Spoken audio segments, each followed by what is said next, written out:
Hello everyone, welcome back to my channel Archana academy. और इस video में हम DSSSB TGT नेचुरल साइंस के क्वेश्चंस देखेंगे 2018 के, जो शिफ्ट 2 में पूछे गए थे मेल एग्जामिनेशन में। और इसमें हम बेसिकली डिस्कस करेंगे बायोलॉजी एंड EVS के क्वेश्चंस विद सॉल्यूशन। अब ये वीडियो इसलिए भी इम्पॉर्टेंट है क्योंकि हम इसमें एक्सप्लेनेशन भी देखेंगे और रिलेटेड इन्फॉर्मेशन भी, क्योंकि हमेशा सेम क्वेश्चंस तो आएंगे नहीं, बट जब हम उनके ऑप्शन से रिलेटेड इन्फॉर्मेशन पढ़ेंगे तो हमारे कई सारे डाउट्स क्लियर हो जाएंगे और आपको हो सकता है कि उससे रिलेटेड इन्फॉर्मेशन से जुड़े हुए क्वेश्चंस मिले। और ऐसा होगा क्योंकि जो ऑप्शंस होते हैं वहीं से ही क्वेश्चन अगले एग्जाम में पूछे जाते हैं। तो चलिए वीडियो को स्टार्ट करते हैं। तो starting with the first question, cristae are the folds of inner membrane present in which of the following cell organelle. यहाँ पर मैं चैप्टर भी बताऊंगी कि ये किस चैप्टर से आया है, ताकि आप जब क्वेश्चन पेपर सॉल्व करें तो वो टॉपिक्स पढ़ने के साथ साथ आप उस चैप्टर की बाकी की इन्फॉर्मेशन भी पढ़ लें।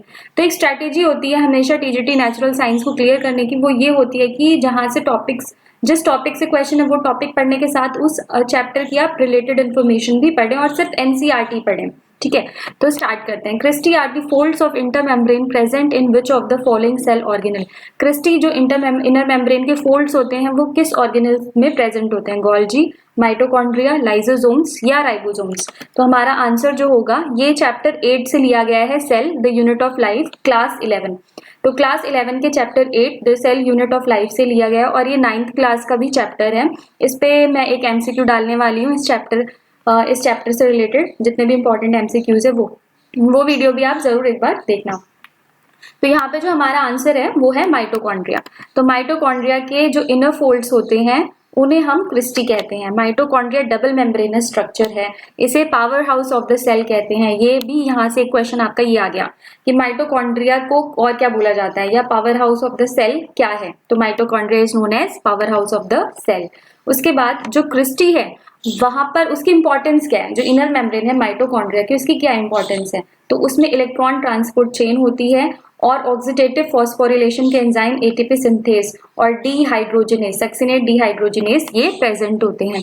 तो आपके 3 क्वेश्चन और बन गए। फर्स्ट क्वेश्चन की power house of the cell क्या है? Mitochondria. Second question, electron transport chain कहां पर होती है? माइटोकॉन्ड्रिया की इनर मेम्ब्रेन में, इनर फोल्ड्स में, क्रिस्टी में।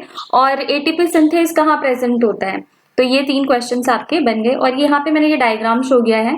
तो आउटर मेम्ब्रेन, इंटर मेम्ब्रेनर स्पेस और इनर मेम्ब्रेन के जो फोल्ड्स हैं वो हमारे क्रिस्टी हो गए।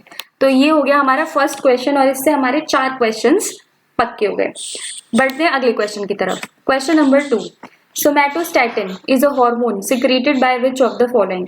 सोमैटोस्टैटिन हार्मोन किससे रिलीज होता है? Beta cells of islets of Langerhans of pancreas, alpha cells of islets of Langerhans of pancreas, neurohypophysis of pituitary gland या delta cells of islets of Langerhans of pancreas. तो जो pancreas है वो exocrine gland भी है और endocrine gland भी है। पैनक्रियाज में कुछ सेल्स होते हैं जिन्हें बोलते हैं आइलेट्स ऑफ लैंगरहैंस। इन आइलेट्स ऑफ लैंगरहैंस के अंदर अल्फा, बीटा और डेल्टा सेल्स होते हैं और ये अलग अलग हार्मोन रिलीज करते हैं। ठीक है, और पिट्यूटरी ग्लैंड में एडिनोहाइपोफाइसिस और न्यूरोहाइपोफाइसिस होता है। तो हमें ये बताना है कि सोमैटोस्टैटिन किससे रिलीज होता है? तो somatostatin delta cells of islets of Langerhans से रिलीज हुआ हार्मोन है। तो ये जो क्वेश्चन है वो कौन से चैप्टर से है? Chapter 22, chemical coordination and integration. तो जो एनालिसिस है एग्जाम का वो ये शो करता है कि चैप्टर 22 जो क्लास 11th का लास्ट चैप्टर है, दिस इज वेरी इंपॉर्टेंट। यहाँ से हर बारी क्वेश्चन आते हैं। 3 क्वेश्चन तो आप मान के चलिए कि आपको मिलेंगे ही। ठीक है, तो हमारा जो आंसर है वो है answer 4, somatostatin is released by delta cells of islets of Langerhans of pancreas. अब हम थोड़ा सा इसको और देख लेते हैं, क्योंकि मैंने जैसे बताया कि सेम क्वेश्चन तो आएगा नहीं बट उससे रिलेटेड इंफॉर्मेशन का क्वेश्चन आता है। तो आइलेट्स 3 मेजर सेल्स कंटेन करता है, अल्फा, बीटा और डेल्टा। बीटा सेल्स जो सबसे ज्यादा प्रेजेंट है आइलेट्स ऑफ लैंगरहैंस में 60% है और ये क्या रिलीज करता है? इंसुलिन, जो ब्लड ग्लूकोज लेवल को मेंटेन करता है। तो आपको बीटा सेल्स इसलिए इंपॉर्टेंटली ध्यान रखना है क्योंकि ये क्या रिलीज करता है? इंसुलिन रिलीज करता है। फिर आते हैं अल्फा सेल्स पे जो 25% है आइलेट्स ऑफ लैंगरहैंस का। तो ये सिक्रीट करता है ग्लूकागॉन। इंसुलिन और ग्लूकागॉन का बैलेंस, प्रॉपर बैलेंस ही शुगर को मेंटेन करके रखता है, शुगर लेवल को बॉडी में मेंटेन करके रखता है। और जो लास्ट है वो है डेल्टा सेल्स, वो रिलीज करता है सोमैटोस्टैटिन और ये 10% है आइलेट्स ऑफ लैंगरहैंस सेल का। एक और टाइप है पीपी, इससे वैसे क्वेश्चन आता नहीं है, तो ये पैंक्रियाटिक पॉलीपेप्टाइड रिलीज करता है। तो मेन फोकस आपको क्या याद रखना है कि इंसुलिन कौन रिलीज करता है, बीटा सेल्स, ग्लूकागॉन कौन रिलीज करता है, अल्फा सेल्स, एंड सोमैटोस्टैटिन कौन रिलीज करता है, delta cells of islets of Langerhans. Question number 3, which of the following gland has the highest regeneration capacity? इनमें से किस ग्लैंड की हाईएस्ट रीजेनरेशन कैपेसिटी है? तो लिवर की हाईएस्ट रीजेनरेशन कैपेसिटी है। Question number 4. Water drops on the surface of plant leaves are formed as a result of which of this process? तो water droplets जो leaves के surface पे होती हैं वो किस process की वजह से है? Estivation, guttation, photosynthesis या respiration?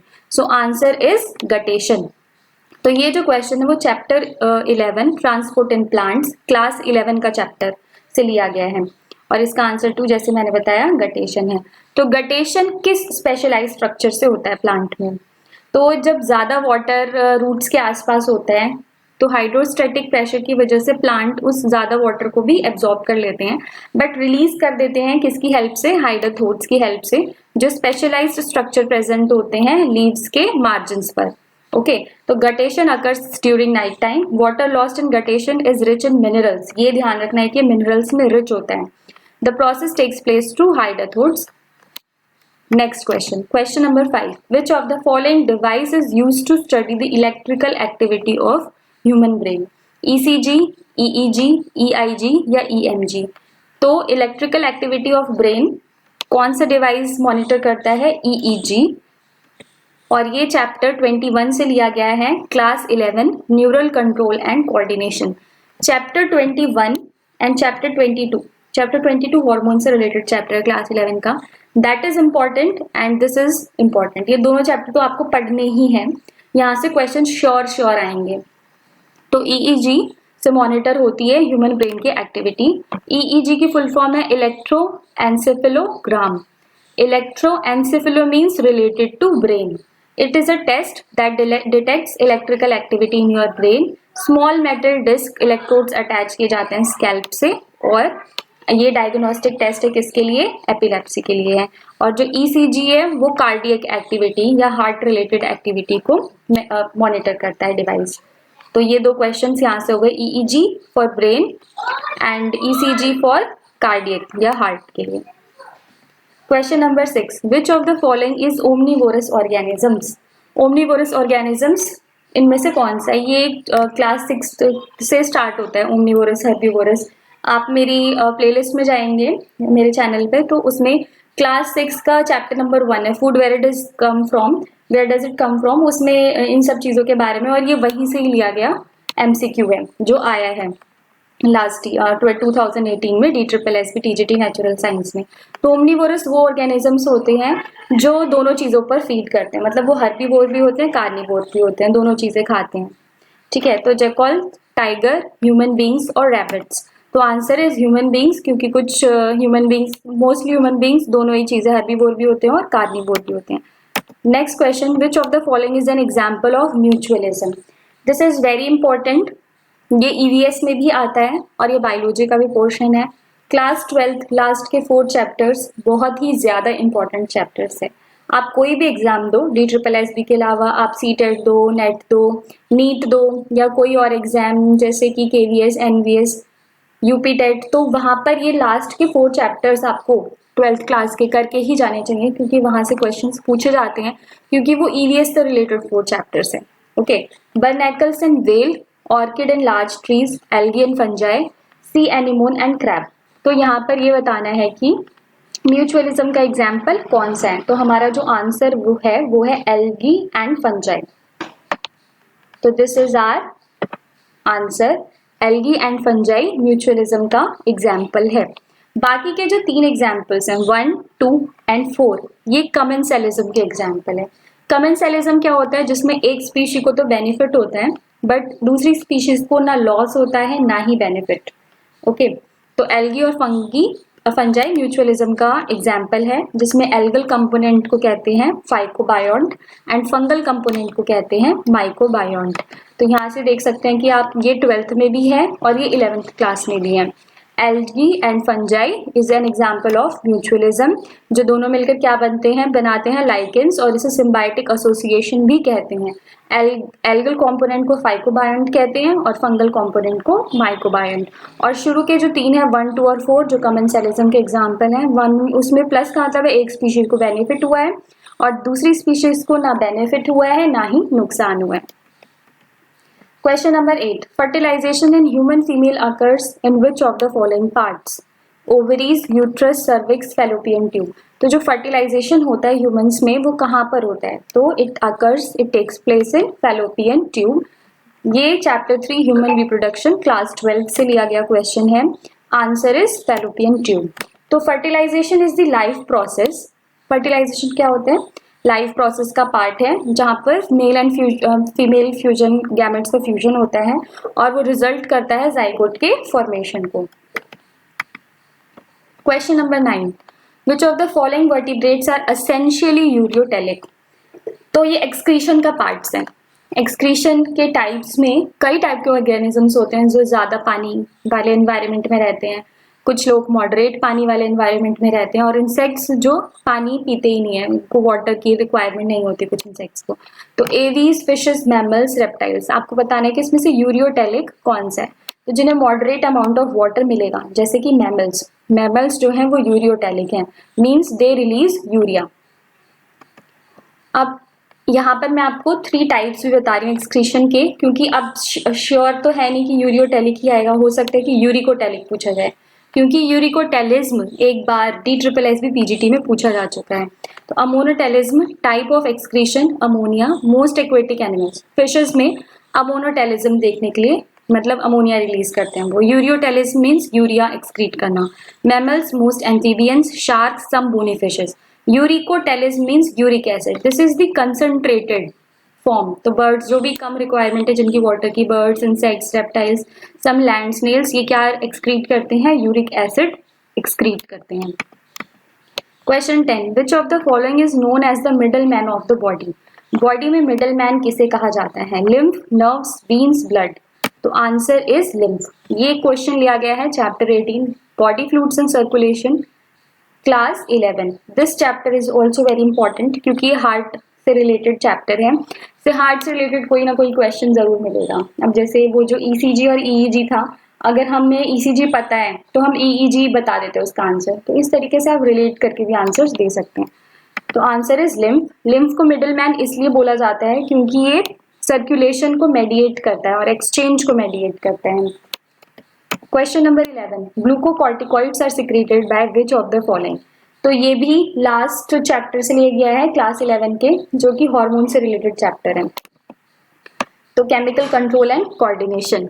ग्लूकोकॉर्टिकॉइड्स किससे रिलीज होते हैं? तो एड्रिनल ग्लैंड से ग्लूकोकॉर्टिकॉइड रिलीज होते हैं, बट एड्रिनल ग्लैंड में 2 पोर्शंस होते हैं, adrenal medulla and adrenal cortex. जो कॉर्टेक्स होता है वो बाहर वाला पोर्शन होता है और लार्जर एरिया होता है उसका, बट जो एड्रिनल कॉर्टेक्स होता है उसमें भी 3 डिविजन्स होते हैं। ठीक है, तो adrenal cortex is the answer. अब एड्रिनल कॉर्टेक्स में जैसे मैंने बताया कि ग्लूकोकॉर्टिकॉइड्स एड्रिनल कॉर्टेक्स रिलीज करता है। एड्रिनल ग्लैंड के 2 रीजन्स बेसिकली, एड्रिनल कॉर्टेक्स और मेडुला में से एड्रिनल कॉर्टेक्स ही रिलीज करता है ग्लूकोकॉर्टिकॉइड्स। बट अगर हम स्पेसिफिकली जाएं, ऐसा भी हो सकता है जैसे cortisol is an important hormone, तो उल्टा भी करके क्वेश्चन आ सकते हैं कि कॉर्टिसोल जो है वो एड्रिनल कॉर्टेक्स की किस रीजन से रिलीज होते हैं। तो glucocorticoids is released by zona fasciculata of adrenal cortex. It's predominantly cortisol इसे बोलते हैं, मतलब इसके अंदर जो कैटेगरी है कॉर्टिसोल हार्मोन वो रिलीज होता है। It stimulates glucose production helping the body to free up the necessary ingredients from storage. Question 12. Parkinson's disease affects which of the following organ in the human body? Parkinson's disease में control and coordination body का वो week हो जाता है, तो ये basically किसको affect करेगी? अगर कंट्रोल एंड कोऑर्डिनेशन बोल दिया तो ब्रेन को अफेक्ट करेगी। तो answer is brain. Parkinson's disease is a brain disorder that leads to shaking, stiffness and difficulty with walking। ये आपने old age old age persons में देखा होगा उनके हैंड शेक करते हैं या बॉडी का एक जो पार्ट है वो शेक कंटिन्यूअस शेकिंग मूवमेंट में होता है जिससे उनका बैलेंस नहीं बन पाता. तो this is Parkinson's disease. Question 13. Which of the following hormones is released during parturition in female human beings? Parturition के टाइम पे कौन सा हार्मोन रिलीज होता है? ऑक्सीटोसिन. तो ये चैप्टर 3 ह्यूमन रिप्रोडक्शन से लिया गया है. तो आपको चैप्टर 3 ह्यूमन रिप्रोडक्शन भी अच्छे से पढ़ के जाना है क्योंकि हम पहले भी इससे क्वेश्चन देख चुके हैं. दोबारा एक क्वेश्चन देखें तो मतलब 2-3 क्वेश्चन इससे भी आ सकते हैं. तो prolactin is a hormone released produced by pituitary gland which stimulates the growth of milk glands. अब हम आंसर तो हमारा ऑक्सीटोसिन है बट हम बाकी के हार्मोन्स के भी फंक्शन देख रहे हैं. तो पहले हम देख रहे हैं प्रोलैक्टिन. तो प्रोलैक्टिन पिट्यूटरी ग्लैंड से प्रोड्यूस होता है हार्मोन और ये स्टिमुलेट करता है मिल्क ग्लैंड्स को प्रेगनेंसी के टाइम पर एंड मिल्क सिक्रीशन को स्टिमुलेट करता है. Okay, question number second option जो है ऑक्सीटोसिन, ये कॉन्ट्रैक्ट करता है स्मूथ मसल्स की यूट्रस की at the time of child birth and ejection of milk from mammary glands. Third option is glucagon. Glucagon अगर हमारा लो ब्लड ग्लूकोज लेवल है बॉडी के अंदर, ब्लड में लो ग्लूकोज लेवल है तो ग्लूकागॉन रिलीज होगा. और ग्लूकागॉन क्या करेगा कि लिवर के अंदर जो ग्लूकोज जमा है ग्लाइकोजन की फॉर्म में, ग्लाइकोजेनोलिसिस और ग्लूकोनियोजेनेसिस की हेल्प से वो वापस से ब्लड शुगर लेवल को मेंटेन करेगा. एंड एस्ट्रोजन या estrogen is a category of sex hormone जो फीमेल की सेकेंडरी सेक्सुअल कैरेक्टरिस्टिक्स में डेवलपमेंट में हेल्प करता है. तो हमने देखा प्रोलैक्टिन मिल्क से related hormone, oxytocin parturition, glucagon plasma blood glucose level को मेंटेन करके with the help of glycogenolysis and gluconeogenesis. Gluconeogenesis होता है कि ग्लूकोज फॉर्म करना दूसरे चीज़ों से, जैसे प्रोटीन से ग्लूकोज बनाना. ग्लाइकोजेनोलिसिस का मतलब होता है ग्लाइकोजन को ब्रेक करके ग्लूकोज रिलीज करना. एंड और एस्ट्रोजन जो फीमेल रिप्रोडक्टिव सिस्टम को रेगुलेट करता है और सेकेंडरी सेक्सुअल कैरेक्टरिस्टिक्स को डेवलप करता है. Question number 14. Which of the following cranial nerve innovates the tongue? तो क्रेनियल नर्व 12 होते हैं जो ब्रेन और ब्रेन स्टेम से रिलीज हुई नर्व्स होती हैं और बाकी की बॉडी को कनेक्ट करती हैं ब्रेन से. तो ये न्यूरल कंट्रोल एंड कोऑर्डिनेशन से एक पहले भी क्वेश्चन देखा था. तो ये neural control and coordination chapter 21 and 22, human reproduction और सेल, ये 4 चैप्टर अभी आपने देखे होंगे कि बहुत ही ज्यादा इंपॉर्टेंट है. तो इसका आंसर है cranial nerve 9. Cranial nerve 9 innovate करती है लंग को.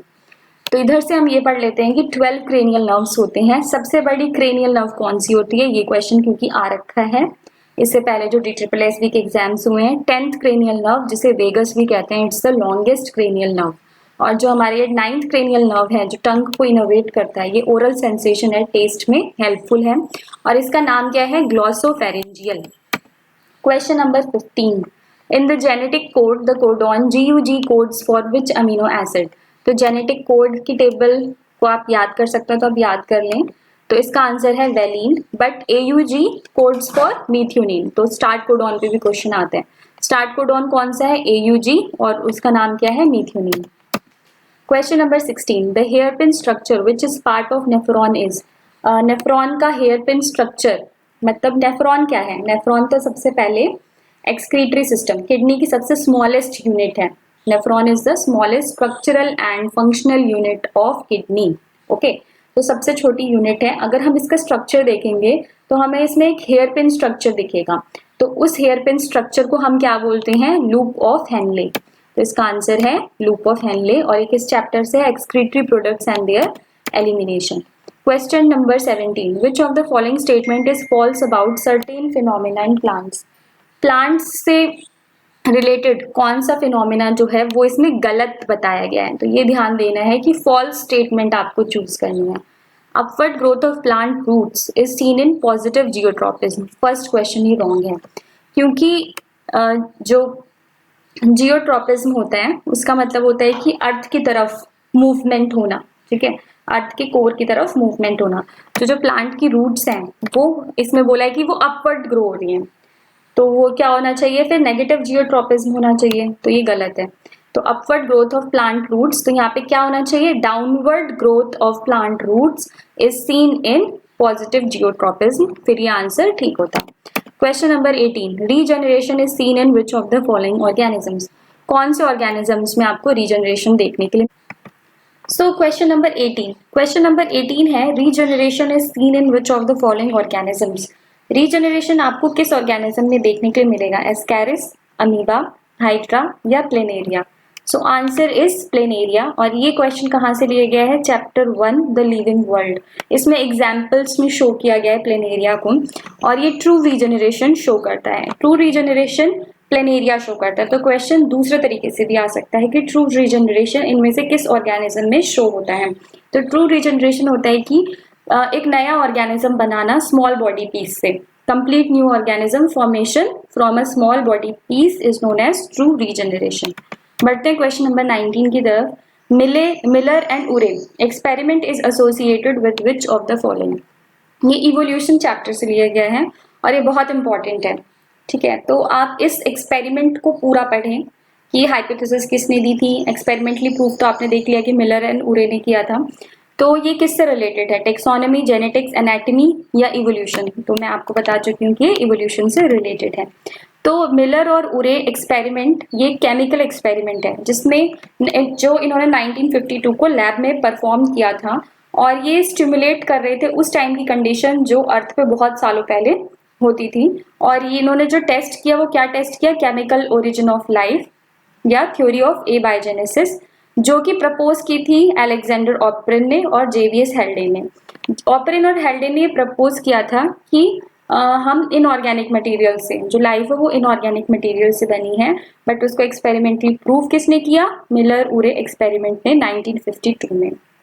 Okay, next question number 20, tonoplast is a membrane that surrounds which cell membrane, tonoplast किस मेम्ब्रेन को सराउंड करती है, राइबोसोम, प्लास्टिड्स, वैक्यूल्स, लाइसोसोम्स। तो टोनोप्लास्ट वैक्यूल्स की मेम्ब्रेन है, ये chapter 8 cell the unit of life से लिया गया है। Okay, question number 21, which of the following blood vessels supply the blood to the liver, liver को कौन सी ब्लड वेसल ब्लड सप्लाई करती है, hepatic arteries. Question number 22, which of the following ecological pyramid is always upright, कौन सा ecological pyramid हमेशा upright होता है, pyramid of biomass, pyramid of biomass inverted भी हो सकता है, पिरामिड ऑफ एनर्जी ये हमेशा अपराइट होगा क्योंकि ये 10% लॉ फॉलो करता है। तो पिरामिड ऑफ एनर्जी हमेशा अपराइट होगा और ये इंपॉर्टेंट है। पिरामिड ऑफ नंबर्स भी इन्वर्टेड होता है, हो सकता है, एंड पिरामिड ऑफ डेट्रीगोट्स। तो answer is pyramid of energy is always upright and it follows 10% law. Question number 23. What is the approximate total number of nucleotides in a human genome? Human genome में approximate कितने nucleotides हैं? तो answer is 3 billion nucleotides and this is taken from chapter 6 molecular basis of inheritance, जो कि 12th class का chapter है। Molecular basis of inheritance is an important chapter. यहाँ से आपको 2-3 इसमें theories हैं वो आपको पढ़नी है, nucleosome model, Francis and Crick, central dogma, ये कुछ इंपॉर्टेंट टॉपिक्स हैं जो इस चैप्टर से आ सकते हैं। Question number 24, tie disease is cause due to which of the following, ये ईडीएस से रिलेटेड टॉपिक है, lead, cadmium, silver, mercury. Tie disease painful disease होती है जिसमें जॉइंट्स जो है, मतलब बोन्स जो है वो बहुत ही ज्यादा लचीली हो जाती है। ओके, तो ये किस पॉल्यूटेंट की वजह से है, कैडमियम पॉल्यूटेंट या CD is the short form of cadmium, उसकी वजह से ये डिजीज होती है। तो ये जो डिजीज है वो 1912 में अराउंड जापान में हुई थी, कैडमियम पॉइजनिंग के दौरान, क्योंकि माउंटेन्स में जो कंपनीज थी जो माइनिंग कर रही थी उन्होंने जो कैडमियम था वो रिवर्स, मतलब उस माउंटेन में माइनिंग की वजह से उन्होंने ढंग से उसको डिस्पोज नहीं किया और रिवर्स को उसने कंटेमिनेट कर दिया। तो जो भी लोग वहाँ आसपास रहते थे नीचे, उन्होंने उसका पानी पिया और उनकी बॉडी में कैडमियम की क्वांटिटी ज़्यादा हो गई और कैडमियम पॉइजनिंग हो गई। ओके, और इसके बायो रेमिडिएशन का जो दौर था वो 1972 से लेकर 2012 तक चला।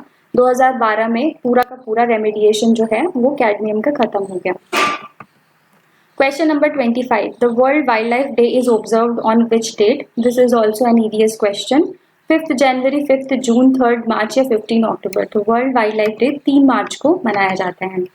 26. The maintenance of equilibrium in an ecosystem is known as ecological balance. Ecological balance. उसके बाद यहाँ से इकोटोन इम्पॉर्टेंट है, इकोलॉजिकल मेश इम्पॉर्टेंट है। तो इकोटोन क्या होता है? इकोटोन होता है transition between two diverse ecosystem. Transition between two diverse ecosystem, दो डाइवर्स इकोसिस्टम के जो कॉमन ऑर्गेनिज्म एक प्लेस पे अगर मिलेंगे तो वो area is that ecotone. Next question, where are the headquarters of IUCN located? IUCN, International Union for Conservation of Nature and Natural Resources, इसकी फुल फॉर्म इंपॉर्टेंट है। तो IUCN की फुल फॉर्म भी पूछी जा सकती है, what is the full form of IUCN, और आपको 4 ऑप्शंस मिल सकते हैं। तो international union for conservation of nature and natural resources, इसका हेडक्वार्टर स्विट्जरलैंड में है। तो IUCN जो है उसको कब फाउंड किया गया था? 5 अक्टूबर 1948 में, आज से 72 ईयर्स पहले फ्रांस में। Question number 28, which of the following is a conventional source of energy? ये भी EVS का क्वेश्चन है और 9th क्लास में सोर्सेज ऑफ एनर्जी में भी ये इसके बारे में लिखा हुआ है। विंड, सनलाइट, LPG या टाइड। तो LPG is a conventional source of energy. अब यहाँ से हमें पता होना चाहिए कि conventional and non conventional sources क्या होते हैं। कन्वेंशनल सोर्सेज होते हैं नॉन रिन्यूएबल, जो रिन्यू नहीं हो सकते। उसके बाद ये पॉल्यूशन कॉज करते हैं और एग्जांपल है कोल, फॉसिल फ्यूल्स। नॉन कन्वेंशनल जो अभी मॉडर्न रिसोर्सेज आए हैं जो रिन्यू होते हैं, मतलब सन से अगर हम एनर्जी यूज करें, सन की एनर्जी को किसी तरह यूज कर पाए, टाइड की, विंड्स की, तो ये सब चीजें खत्म नहीं होंगी कभी भी। तो इसीलिए ये रिन्यूएबल सोर्स ऑफ एनर्जी है। ये कम पॉल्यूशन करते हैं। तो यहाँ पे होना चाहिए ये पॉइंट में थोड़ा सा एडिटिंग है। Responsible for the low cause of pollution, मतलब यहाँ पे या नो कॉज ऑफ पॉल्यूशन, ये ग्रीन रिसोर्स ऑफ एनर्जी है। Wind, solar energy and biomass. Question number 29. Which of the following global convention was formed to regulate the import and export of hazardous chemical? तो ये जितने भी conventions इसमें लिखे हैं सारे कन्वेंशंस इंपॉर्टेंट है। इसमें तो ऐसे इस तरीके से पूछा गया, बट सबसे ज्यादा कयोटो एंड मॉन्ट्रियल प्रोटोकॉल पूछा जाता है। तो इसका आंसर तो वैसे है रॉटरडैम कन्वेंशन, जो कि रेगुलेट करता है export and import of hazards chemicals को। मॉन्ट्रियल प्रोटोकॉल जो है वो डिप्लीशन ऑफ ओजोन लेयर से रिलेटेड है। तो इसमें उन चीज़ों पे इम्फेसिस दिया गया है कि कैसे हम ओजोन लेयर के डिप्लीशन को कम कर सकते हैं। ये 1987 में साइन किया गया था और 1989 में ये फोर्स में आया था। Kyoto protocol greenhouse gas emissions को रिड्यूस करने के लिए बना था। और टोक्यो कन्वेंशन एयरक्राफ्ट सेफ्टी से रिलेटेड कन्वेंशन है। Question number 30, which of the following disease is cause due to contamination of drinking water? अगर आप गंदा पानी पीते हैं तो कौन सी डिजीज होती है? आजकल ये फैल भी रही है, टाइफाइड। तो typhoid is the disease cause due to contamination of drinking water. But बाकी की 2 डिजीजेस, स्पेशली एप्रेसी तो नहीं इतना, बट TB एंड HIV के बारे में भी आपको पता होना चाहिए। तो ये class 9 by do we fall ill से लिया हुआ है और आंसर है टाइफाइड। बाकी देख लेते हैं कि टाइफाइड एक बैक्टीरियल इन्फेक्शन है, ये इंपॉर्टेंट है। बैक्टीरिया कौन सा है? Salmonella typhi. ये क्वेश्चन भी आ चुका है DSSB के पहले के एग्जामिनेशंस में। ट्यूबरक्यूलोसिस का पॉजिटिव एजेंट कौन सा है? माइकोबैक्टीरियम। तो नाम से ही पता चल रहा है बैक्टीरियम की, ये भी बैक्टीरियल डिजीज है। Typhoid is bacterial, tuberculosis is bacterial. उसके बाद HIV जिसकी फुल फॉर्म है ह्यूमन इम्यूनोडेफिशिएंसी वायरस, क्योंकि इसकी फुल फॉर्म भी पूछी जाती है और किस वायरस की वजह से होता है? रेट्रोवायरस।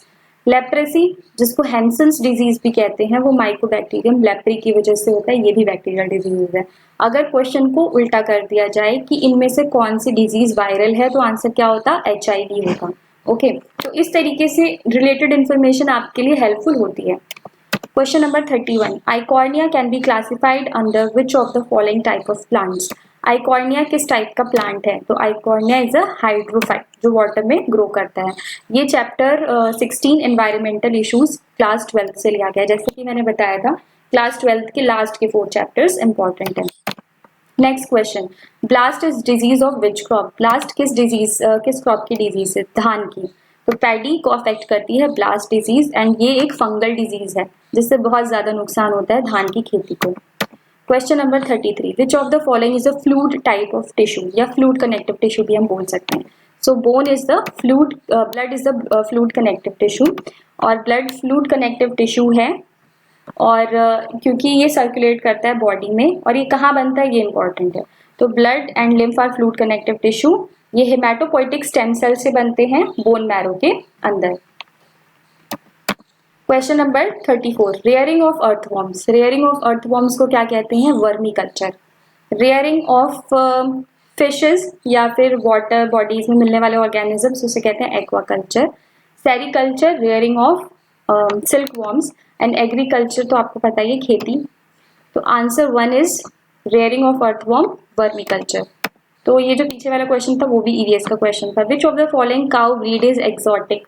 कौन सी काउ ब्रीड एक्सोटिक है? साहिवाल, फ्राइजवॉल, मुर्रा या जर्सी? तो Jersey is an exotic cow breed. Question number 36, which of the following pollutant is component of acid rain? फिर से लास्ट 4 चैप्टर्स क्लास 12 के, तो आपको अभी ये पता चल गया होगा कि क्लास 12 के लास्ट के 4 चैप्टर्स कितने इंपॉर्टेंट है। कम से कम हम 6-7 क्वेश्चन उसके देख चुके हैं। HCl, HNO3, HCHO या HCO3। तो एसिड रेन एक इंपॉर्टेंट टॉपिक है। चैप्टर 16 एनवायरमेंटल इश्यूज क्लास 12 से दिया गया है। Answer is nitric acid, HNO3। अब हम देख लेते हैं कि एसिड रेन क्या होता है। जब प्रेसिपिटेट होते हैं acids in form of rain, उसे एसिड रेन कहते हैं। ये सल्फर और नाइट्रोजन ऑक्साइड्स की वजह से जो एनवायरनमेंट में प्रेजेंट होते हैं उनकी वजह से होते हैं, और ये बेसिकली फॉसिल फ्यूल्स की बर्निंग से रिलीज होते हैं। और एसिड रेन का जो पीएच है वो कितना होता है? अराउंड 5.7 होता है। तो एक क्वेश्चन ये हो गया। दूसरा क्वेश्चन मतलब पीएच एसिड रेन का 5.7। दूसरा क्वेश्चन किन पार्टिकल्स की वजह से होता है? Sulphur and nitrogen particles, sulphur oxides and nitrogen oxides. और जो थर्ड क्वेश्चन है कि कौन से 2 एसिड्स बनते हैं, basically sulphuric acid and nitric acid. Question number 37, the chemical distinction between 2 adjacent ecosystem is known as. अगर हम केमिकली डिस्टिंग्विश करें तो एडजेसेंट इकोसिस्टम को, मतलब ग्रेडियंट फॉलो होता है, थोड़े थोड़े डिस्टेंस पे इकोसिस्टम चेंज हो जाते हैं, बट केमिकली अगर हम डिस्टिंक्ट करें तो उसे हम क्या बोलते हैं? इकोक्लाइन। तो इकोक्लाइन इसका आंसर हो गया। अब हम यहाँ से इकोटोन, जो मैंने इससे पहले भी एक स्लाइड में आया था question, ecotone is zone of conjunction या transition between 2 biomes. 2 diverse ecosystem के बीच का जो ट्रांजिशन एरिया जहाँ पे दोनों टाइप की स्पीशीज प्रेजेंट होंगी वो इकोटोन होगा। इकोलॉजिकल निश, इससे क्वेश्चन आया था अभी, शायद सीटेट में भी था ये, यूपी टेट में भी था, तो ये इंपॉर्टेंट है। तो इकोलॉजिकल निश क्या होता है? Unique functional role and position of species in its habitat और इकोसिस्टम, कि किसी हैबिटेट में अगर उस स्पीशीज का कोई फंक्शनल यूनिक फंक्शनल रोल है तो वो उसका इकोलॉजिकल निश भी है। Biome is large land area with distinct climate and plants. Biome एक बहुत बड़ा एरिया होता है जिसमें डिफरेंट डिस्टिंक्ट क्लाइमेट और प्लांट्स होते हैं। एग्जाम्पल डेजर्ट, 6 मेजर बायोम्स है, जैसे टुंड्रा, डेजर्ट्स, रेन फॉरेस्ट। तो ये कुछ बायोम्स है जिसमें लार्ज लैंड एरिया होता है। और इकोसिस्टम इसके विपरीत होता है, इकोसिस्टम छोटा होता है, और उसमें मतलब अगर मैं बोलूँ बायोम तो it's a combination of various ecosystem in an area. Question number 38, which of the following is a primary consumer in an aquatic chain. Aquatic chain में प्राइमर कंज्यूमर कौन होता है? कंज्यूमर मतलब जो प्राइमरी कंज्यूमर, बेसिकली जो producer को feed करे, ठीक है। तो एक्वेटिक चेन में प्रोड्यूसर होता है फाइटोप्लैंक्टन, स्मॉल छोटे छोटे जो प्लांट्स होते हैं जो माइक्रोस्कोपिक होते हैं, और उनको फीड, उन पे फीड करता है जू प्लैंक्टन। तो जू प्लैंक्टन क्या हो गया? प्रोड्यूसर पे फीड कर रहा है फाइटोप्लैंक्टन पे, तो जू प्लैंक्टन हमारा प्राइमरी कंज्यूमर हो गया। Next question, babesia divergence in cattle is transmitted through which of the following. Babesia divergence जो है वो इन्फेक्ट करती है बेसिकली बोवाइन एनिमल्स को, और ये ट्रांसमिट होती है टिक्स के थ्रू। Question number 40, water is not polluted by. Water किससे पॉल्यूट नहीं होता? रोडेंटिसाइड, पेस्टिसाइड, माइक्रो ऑर्गेनिजम्स या हर्बिसाइड्स। तो जो माइक्रो ऑर्गेनिजम्स हैं उनसे वाटर इतना पॉल्यूट नहीं होता जितना रोडेंटिसाइड, पेस्टिसाइड्स या हर्बिसाइड्स से होता है। Question number 41, water is mostly treated with chlorine. Chlorine से वाटर को क्यों ट्रीट किया जाता है? हार्मफुल ऑर्गेनिजम्स को किल करने के लिए। इसका आंसर हो गया टू किल हार्मफुल ऑर्गेनिजम्स। उसके बाद 2 चीजें हैं, बीओडी एंड सीओडी। तो ये दोनों ही डिजोल्व ऑक्सीजन से रिलेटेड है। डिजोल्व ऑक्सीजन होती है पानी में जो ऑक्सीजन डिजोल्व है ताकि एक्वेटिक जो लाइफ है वो सस्टेन कर पाए, जीवित रह पाए, ठीक है। बीओडी की फुल फॉर्म ये भी आता है एग्जाम में कि बीओडी की क्या फुल फॉर्म है, biochemical oxygen demand and chemical oxygen demand. BOD में बेसिकली क्या होता है कि बैक्टीरिया को कितना ऑक्सीजन चाहिए, कितना डिजोल्व ऑक्सीजन चाहिए ऑर्गेनिक मैटर को डिकम्पोज करने के लिए, और सीओडी क्या होता है, कितना ऑक्सीजन चाहिए डिजोल्व सारे ऑर्गेनिक मैटर को ऑक्सीडाइज करने के लिए। तो बीओडी में बैक्टीरिया आ जाएगा और सीओडी में सारे ऑर्गेनिक मैटर को ऑक्सीडाइज करने के लिए। Question number 42, what is the significant and key factor in the ecosystem. Ecosystem में सबसे इंपॉर्टेंट की फैक्टर क्या है, लास्ट वाले कुछ क्वेश्चन में मैंने बताया था energy flow is the most significant factor. अगर एनर्जी फ्लो नहीं होगा तो जो इकोसिस्टम है वो सही से उसके अंदर सस्टेनेंस नहीं रह पाएगी, ठीक है, वो कोलैप्स हो जाएगा। तो energy flow is the significant की फैक्टर इन द इकोसिस्टम। तो मुझे आशा है आपको ये वीडियो बहुत ही अच्छा लगा होगा। अगर आपका कोई सजेशन है या कोई क्वेरी है तो आप कमेंट्स में लिखें। अगर आप स्ट्रैटेजी जानना चाहते हैं टीजीटी नेचुरल साइंस क्वालिफाई करने के लिए तो आप कमेंट सेक्शन में पूछ सकते हैं, और मेरे इस चैनल को सब्सक्राइब करिए। And thanks for watching and all the best for exams.